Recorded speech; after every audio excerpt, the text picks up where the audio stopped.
I think, this is definitely a less confrontational tool to use. Everyone accepts it. No one has a problem with you bringing the white cane into the store.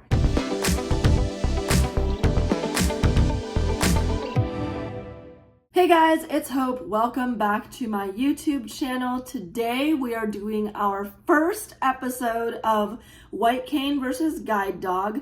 So last week I announced that we are doing a new series where we are going to kind of discuss and explore the pros of a white cane, the cons of a white cane, the pros of a guide dog, and the cons of a guide dog in 4 separate videos. So today we are doing the pros of a white cane.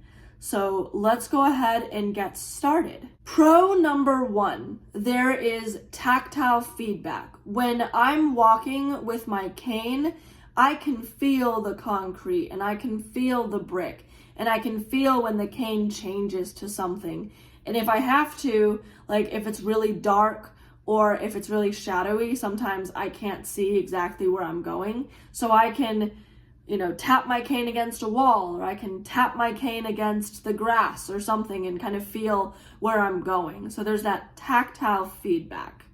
Pro number 2, this is a sign and a clear sign of blindness.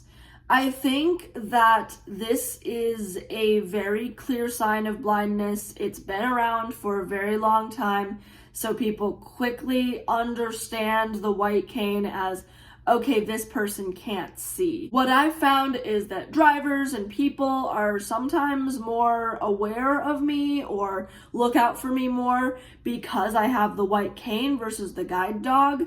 I find that people are less understanding of the fact that I can't see when I have the dog versus the white cane. So that is something to keep in mind, is that I think the white cane is more of a symbol of blindness than the guide dog is, which is really unfortunate because both symbols are symbols of blindness. I just think that the white cane is more clearly recognized, at least from my experiences of taking out my guide dog versus taking out my white cane. Pro number 3, I think that there is less work when working with a white cane versus working with a guide dog. When I'm done with a route, I don't have to water my cane or feed my cane or take it out for another walk just to exercise and just to, let it enjoy some time free.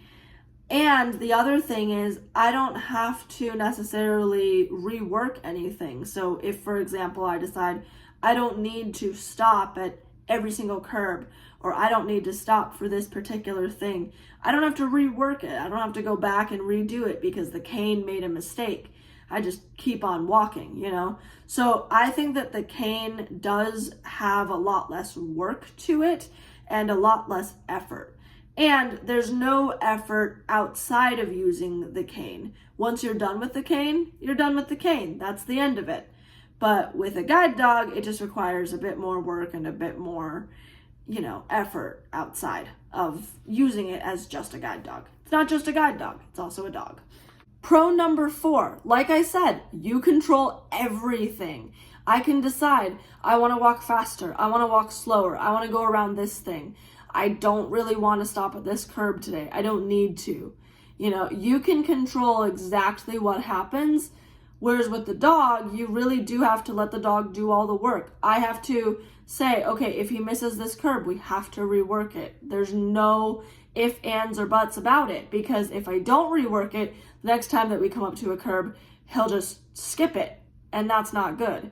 So in order to keep his mind sharp, in order to keep him doing what he's supposed to do, I have to rework it. Using a white cane is not a team sport. I don't have to worry about, well, does my cane want to go here? Or what if it misses something? I have to retrain it, You don't have to worry about that with the cane. So you can control more of what you do. You can decide, I can see that thing, so I'm just going to go around it.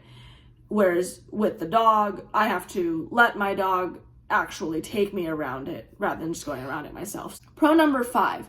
People are more cautious when they're around me when I have the cane versus the guide dog. Like I said, I think people recognize the cane as a symbol of blindness, whereas with the guide dog, they're like, oh, that's cute. You're out just walking your dog. And so I think that I found that people help me more, or they'll make sure that I'm safe when I'm walking with a cane versus a dog. So that can be a pro because it means that people are more, looking out for me and making sure that I'm okay and really being helpful, which can be very useful sometimes. Pro number 6, you can go anywhere without any issue, and you don't have to have a fight anywhere you go, because nobody's gonna tell you you can't bring your cane in here. They will say that to you if you bring your dog in the restaurant sometimes. So I think, this is definitely a less confrontational tool to use. Everyone accepts it. No one has a problem with you bringing the white cane into the store. And pro number 7, I think that this tool is a good tool for independent travel. It does everything you need it to. It warns other people that you're blind. It helps you by, finding obstacles and things like that. So it can be a good tool for independence. So if you are thinking about sticking with the cane, then do it. I don't think there's any problem with that. It's a perfectly good tool. It does the work that needs to be done, and it helps to get me safely to where I need to go for the most part.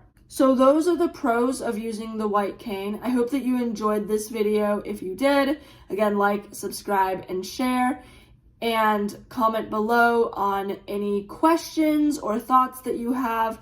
I'd love to read what you think about the pros of a white cane. And next week at 9 p.m., we will be discussing the cons of having a white cane. So I'd love to know, what you all think about that as well. And I hope that you have an amazing weekend full of family and friends, and I'm craving barbecue right now for some reason, so a barbecue sandwich. I will see you on the next video. Until then, I hope you all have a great day. Bye, guys.